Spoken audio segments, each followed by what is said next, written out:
Hey, listeners. My name is Elisha, the founder of the Witnesses podcast. It's so beautiful to have you listening to our podcast. And I want you to know something that means a whole lot to me. Thank you for tuning in. And one thing I love to tell all of our listeners is it's not just about you listening, but listening to understand. Understanding is the most important thing. So important. So, you have to listen, learn, and practice. Thank you so very much and happy listening. I, Ryan, it's so nice to have you on the show. How are you doing today? Oh, fantastic! I'm just getting the day started. Where are you at, my friend? West Africa, Nigeria. What about you? Far away? Nice. Oh, I'm in Florida. I'm in Oh, Florida, which as far as the United States goes, you know, we could either be a fan favorite or we could be frowned upon. We're a bit mm, unruly, I suppose, down here in Florida. Yeah. okay, okay, beautiful. All right, Ryan. Oftentimes I love to talk about the essence of the show, which is to invite amazing guests like Ryan to come talk to us about their triumphant stories. Because we believe that in our audience, there might be some people who are stuck up in a situation that Ryan came out of triumphantly. So by those people getting to listen to you speak, they might actually pick some information from your words that you'll be saying here today, which might as well lead to their transformation. That's our belief. Okay, Ryan, within the next few minutes, let us get started with your story, the challenges that you faced, and how you overcame them. And afterwards, I've got some beautiful rock bottom questions for you. All right, Ryan, over to you. Okay, so I I'm out here. When I say here, I'm like on this circuit of podcasts and things of this nature to share a book, my book, right? However, I guess I can share a little bit about how this all came to be, and that is, I suffered from addiction and alcoholism.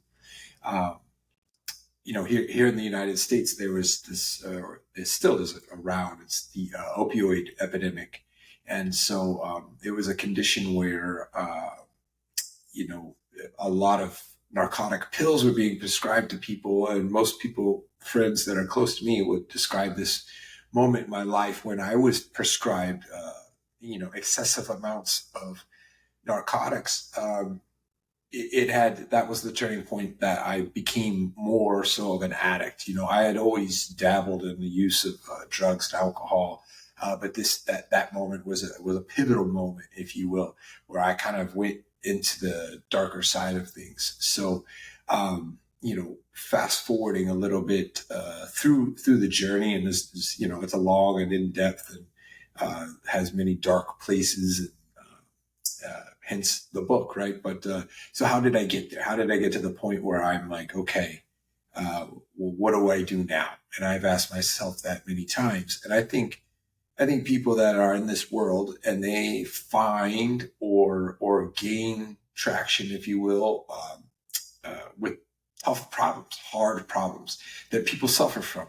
And in this case, this is a situation where I'm familiar with addiction and substance abuse. And so I had gained some success, and I think it's our responsibility as humans, as people, right? Well, if you find a solution, or if you found some success, you should reach out and share it with people, and not everybody will take my solution and be as successful or be successful with it.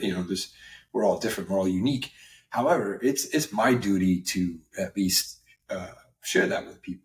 It's important. It's important to say, hey, guess what, guys? I ran into these problems, and here's what I did, and maybe you can benefit from this if you're suffering from the same problem. So the effort on my end, when I produced this book, wrote this book, it was with the goal in mind to do that, to offer some help to people. So the book itself it's a mixture of memoirs, stories of my experiences at rock bottom, and then also the strategies and the wisdom that I had found. Because truth be told, these ideas aren't all from me. I reached out and found people much wiser than myself, and then I kind of compiled it all into one package, and that's the book. So it's a mixture of entertainment, if you will, for some people, because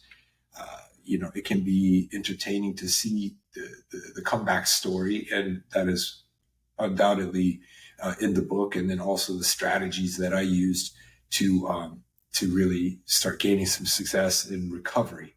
And so, this is a major problem in the world, and this is my effort to help out. Brilliant. That's a good job with your book. What's the title of your book again? It's Man Up, Sober Up, right? And so initially it was I I was leaning into the male market, if you will, and this was it's not less of a business decision and more of an observation on my end. While I was in different scenarios, different situations, I noticed that there's a lot of books by fantastic authors that happen to be female, and there's a lot of books out there geared and built for women. But when I was in a men's program specifically, and I noticed this. I noticed that there was a lot of books for women by women, and that's an amazing thing. And I just noticed that there was a lack of male oriented books being published. So I kind of leaned into that. But then, after titling the book "Man Up, Sober Up," I got some feedback, and the feedback was that it's not necessarily just for men. In fact, a lot of women had interpreted it as like a form of like, man up, like, hey, like stand up, like let's take a stand. And it was interesting. It was interesting to me to see that it was interpreted by people, especially women, in a different way. So a lot of the success the book has had has been gender neutral. It's been men and women are both alike, have seemed to enjoy it. It's the title is Man Up, Sober Up. Man up, sober up. Beautiful. Okay. Let us get started with the questions. Ryan, are you ready? Mm. All right. Mm. Okay, so Oh, yeah. all right. Okay, so let us talk about what your very first step was when recovering from addiction and alcoholism. What was your very first step? Yeah. Uh, yeah, undoubtedly, meaning across the board, people, and you hear it a lot. It's a cliche. The first step is admitting that you have a problem. This is true, because the process that people go through, and I, I've seen it so many, because there's no doubt I have a lot of friends that are still in the same kind of lifestyle. And they might be at different points in this lifestyle. They might be at different points. So many of them do have a problem. However, they're like, well, I go to work. I pay the bills. So I don't have a problem with alcohol or drugs because, I'm doing good. And I see a lot of these people and they're kind of like limping along, and everybody's unique, and it's quite possible to enjoy alcohol and whatever you might use recreationally if it's in moderation. But so many people have a problem. They haven't admitted it yet. So the first step is honesty. The first step is looking in the mirror and saying to yourself, like, hey, is it true? Could my life be better without the use of with drugs and alcohol? And I find and believe that most people can become a better version of themselves if they just release the involvement in this substance use. not always abuse, but I think that it's problematic. It's problematic. So any in and out. Okay, so there's another side of this coin. People that are severely suffering, right? The severely suffering, and so again, there has to be a jump off point, and that starting point is usually saying, "Oh man, my life has become out of control. I'm severely suffering. My health is declining. This is my situation."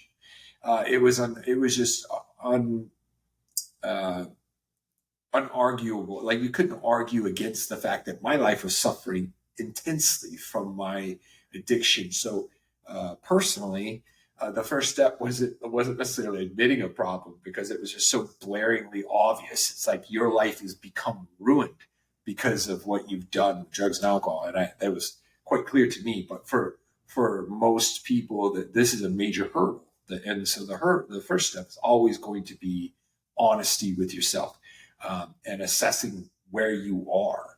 And if you can be better, if you get rid of the use of drugs and alcohol. I got that. I got that. Okay, so I've got very interesting story question here. This says, did you try to cut your mother's head off? You got that? That's a big question, right? And so I tell people, I laugh about, yeah, and and so some people are mortified that they think to themselves like, you tried to, like what, you try to cut somebody's head off, anybody's head, let alone your mother's head. But that reality was a culmination. It was an end result of her drug use and my drug use, and alcohol, of course. So drugs and alcohol. My mother, she still suffers from drugs and alcohol abuse. It's abuse. She is not even at the step one we had just spoke about. She is undoubtedly still in it. She still uses every day.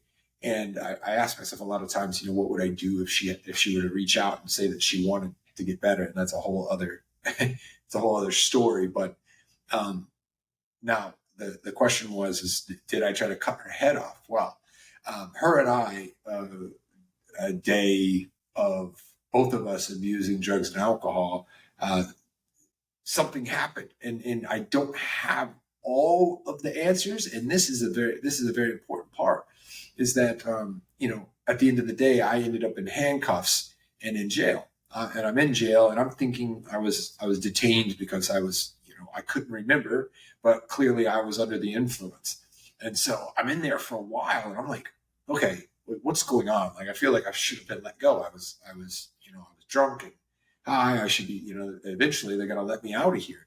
Then I saw the accusations that my mother had made. She had said I tried to kill her.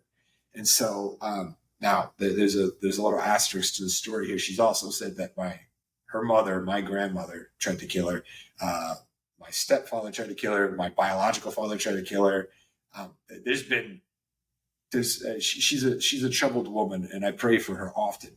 However, there's not a shortage of altercations in her life. So, but here's the kicker: I couldn't defend myself. I couldn't remember because of my mental state that I did. That's my responsibility. Had I not been drinking and taking drugs that day, I would have said, "That's not true." Of course I didn't try to murder her, and I would have been able to defend myself. But because of what I did, because of how the situation, circumstances, and the mindset that I had put upon myself with my own drugs and alcohol abuse, I couldn't defend myself. I couldn't remember it. And I thought to myself, I'm like, oh my God, I am reading this. I'm like, I tried to cut her head off. I'm like, what is going on here? And so this was a major rock bottom milestone.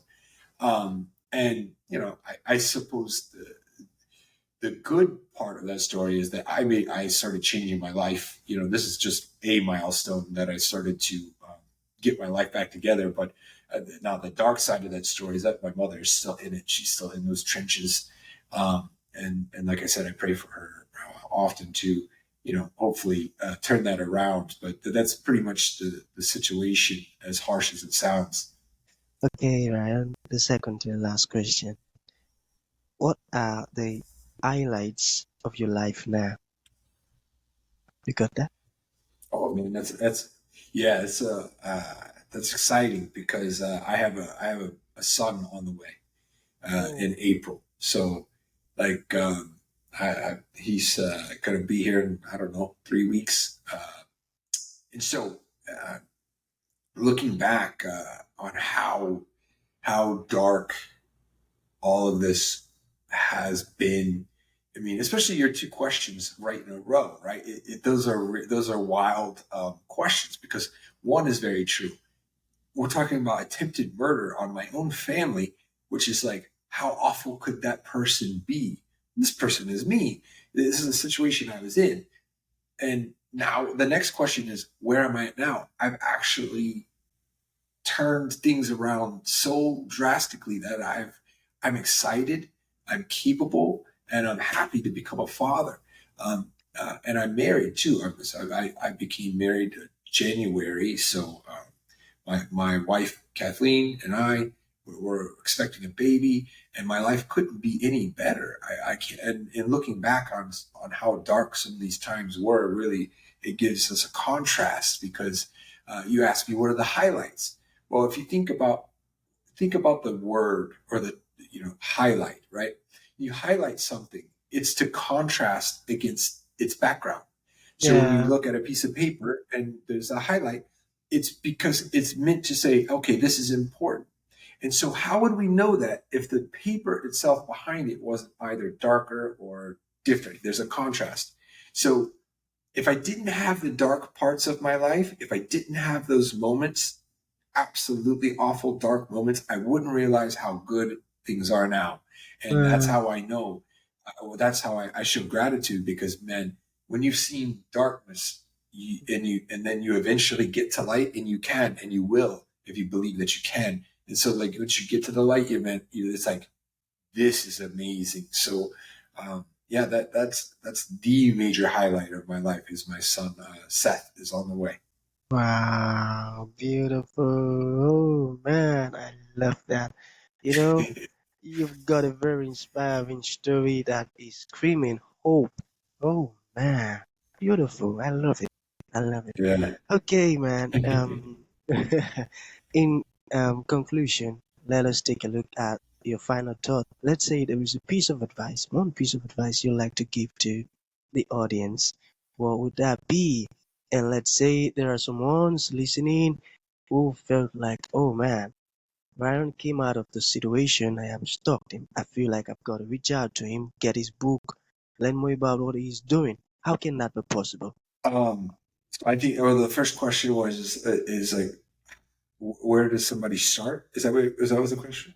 Yeah. Yeah, Right. So I think that, and then how they can reach me. I got yeah. you. All right. So that's I think that I think a lot of people don't, depending on where they are in their life. I think we all can be better. That's for sure. And so now, some people might be in a much more horrible or darker place than others. That's a real thing, and that's a lot of times addiction and substance abuse will get you there rather quickly. So if you're looking to make a change, I think that what's overlooked, because somebody might see me and be confused. Well, how did you jump there? It's not a jump; it's a crawl. And so you have to understand how small this how important the small steps are. So these small steps are like very humble, and they're overlooked because you can't brag about them. You can't necessarily, people say, "Oh, I'm sober 1 year. I'm sober 6 months," but man, you might have to start with hours, and this goes for all change in our lives, all of it. You begin very, very small and humbly, and if you can start small and humbly and stack a little win, that win turns into a bigger win, and then all of a sudden you've got this proof of what you're able to do. It all begins very, very small, and then what is a result of this, right? After you start stacking these little promises that you keep to yourself, that's where confidence comes from. So starting small is my advice to everyone. And don't underestimate the power of these small moves in your life. It'll eventually turn into larger directional change, and then add up to the ideal version of yourself that you want to create if you stay that course, right? So you've got to start small. You've got to start somewhere. And I would love for people to start by reaching out to me. I have a website with a free 21-day sobriety and health challenge. It's not the silver bullet. It's not going to single-handedly get you sober, but it's a nice jumping-off point, and it's definitely an attainable way to start stacking wins. And that's at myrockbottomrecovery.com. It's a free program, and then it's also a way to reach out to me.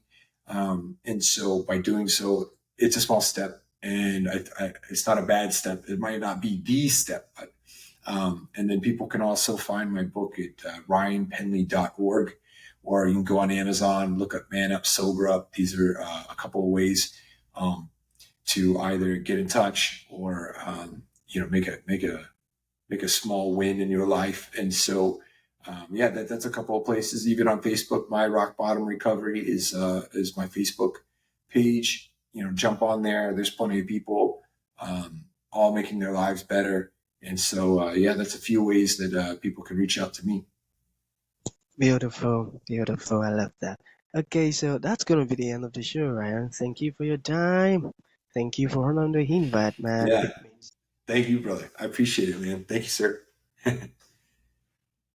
Thank you for tuning in to this incredible episode. Your support means the world to us, and we truly value you. We look forward to having you join us for the next episode. If you enjoyed what you heard, please consider rating and reviewing us on Apple Podcasts. Your feedback is greatly appreciated.